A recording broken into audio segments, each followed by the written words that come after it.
विद्या ददाति विनयम विनयम याति पात्रत्वम पात्रत्वात् धनम आपनोति। व्यक्ति अंदर जब पात्रता आते हैं तो उसके बाद क्या हो जाता है, उसका धन आता है। धन अर्थात अच्छे अच्छे गुण।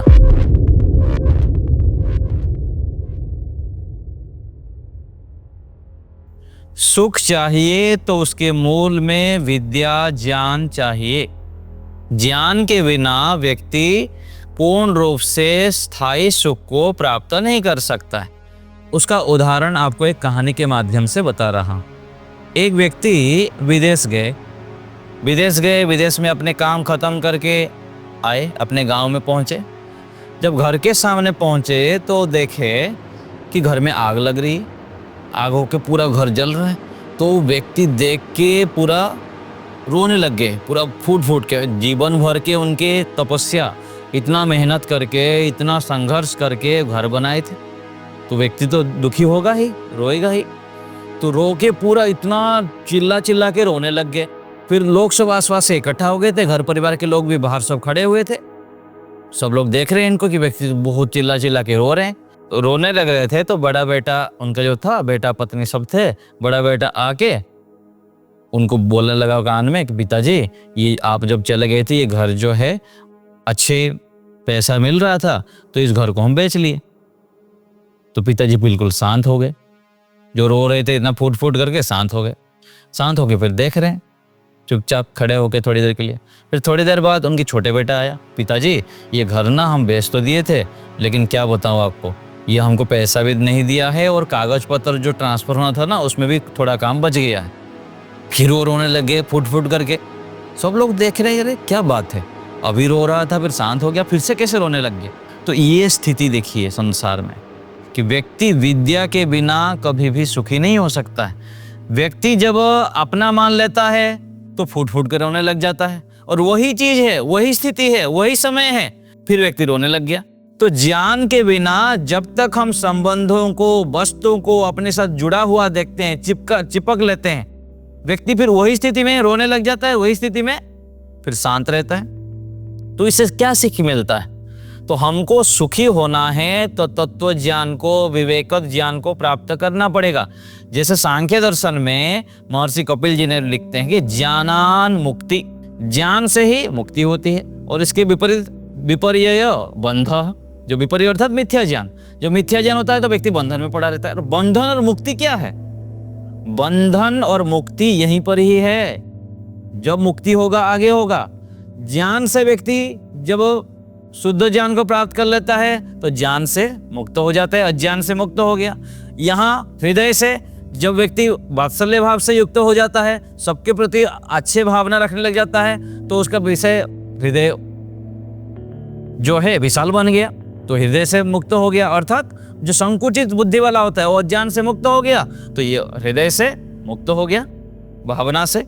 और बल से जब व्यक्ति पुरुषार्थ करने लगता है, मेहनत करने लगता है, तो क्या होता है? फिर बलवान बन जाता है, आलस्य से, प्रमाद से मुक्त हो जाता है। तो ज्ञान से, भावना से और बल से जब हम मुक्त हो जाते हैं, ज्ञान से युक्त होके, बल से युक्त होकर के, विशेष हृदय से युक्त हो जाता है, तो व्यक्ति सुखी रहता है। और इससे विपरीत देखिए, जब ज्ञान नहीं होता है तो वही स्थिति है, घर जल रहा है, व्यक्ति रो रहा है, फिर शांत हो गया, फिर रोने लग गया। तो हम भी ऐसे ही होते हैं। संबंधों में सब जगह पर, पति पत्नी के संबंध में देखिए, मित्र मित्र में देखिए, बेटा बेटी के संबंध में देखिए, गुरु शिष्य के संबंध में देखिए, सब जगह पर यही स्थिति।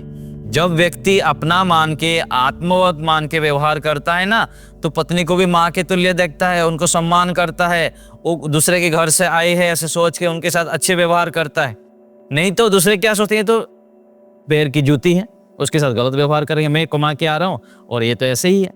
और ऐसे ही पति के लिए पत्नी भी सोचती है कि ये क्या है, ये तो बाहर घूमते, मैं तो सब करता हूँ, भोजन बनाता हूँ, घर को संभालता हूँ। तो ऐसे करते हुए अज्ञानता के कारण व्यक्ति सब जगह पर दुखी होता रहता है और बंधन में फंसता रहता है, कीचड़ में। वही स्थिति व्यक्ति की सोच के स्तर जब ठीक हो जाता है, ज्ञान से युक्त हो जाता है, तो देखिए, तो हमारा दुख और सुख हमारे हाथ में है। हम क्या कर रहे हैं अपने जीवन को, इसलिए इस श्लोक में कहा गया विद्या ददाति विनयम। व्यक्ति जब विद्या से ज्ञान से युक्त होता है उसके अंदर विनम्रता आती है, और विनम्रता जब आती है तो पात्रता आ जाती है। विद्या ददाति विनयम विनयम याति पात्रत्वम पात्रत्वात् धनम आपनोति। व्यक्ति अंदर जब पात्रता आते हैं तो उसके बाद क्या हो जाता है, उसका धन आता है। धन अर्थात अच्छे अच्छे गुण। धन तो भौतिक धन भी है और अच्छे अच्छे गुण भी है। विनम्रता है और पवित्रता है, सब अच्छे अच्छे गुण आने लग जाता है। और उस धन से, भौतिक धन से और अच्छे अच्छे गुणों से व्यक्ति फिर सुखी होता है। तो हमें इस श्लोक के माध्यम से, इस कहानी के माध्यम से ये सीखना है कि हमको ज्ञान प्राप्त करना है। हम शरीर से पृथक आत्मा है।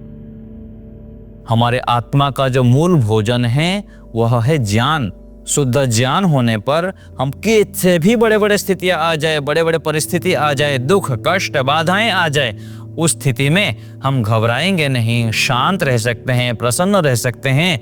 और साथ साथ जब हम ऐसे चलते हैं तो व्यक्ति के अंदर दिव्य सामर्थ्य आ जाता है। वो अपने आप को बलवान बनाते हुए, प्रज्ञावान बनाते हुए, वात्सल्य भाव से युक्त होते हुए, सेवा, दान, परोपकार, दया, फिर विश्व बंधुत्व की भावना से युक्त होते हुए, पूरा समाज के लिए, राष्ट्र के लिए आदर्श बनते हुए बहुत लोगों को सुख शांति पहुंचा पाता है। तो हमें लगातार पुरुषार्थ करते हुए, हम ऋषियों के संस्कृति के वंशधर हैं, हम ईश्वर के संतान हैं, जो संसार के राजा परमात्मा है उसके मैं संतान हूँ, ऐसी भावना से युक्त होते हुए जब हम आगे बढ़ेंगे तो जीवन को बहुत अधिक सार्थक बना सकते हैं, दिव्य बना सकते हैं, महान बना सकते हैं। तो आइए हम सब मिलके शुद्ध ज्ञान से युक्त होकर अच्छे मार्ग पर चलते हुए अपने जीवन को सुखमय बनाएं।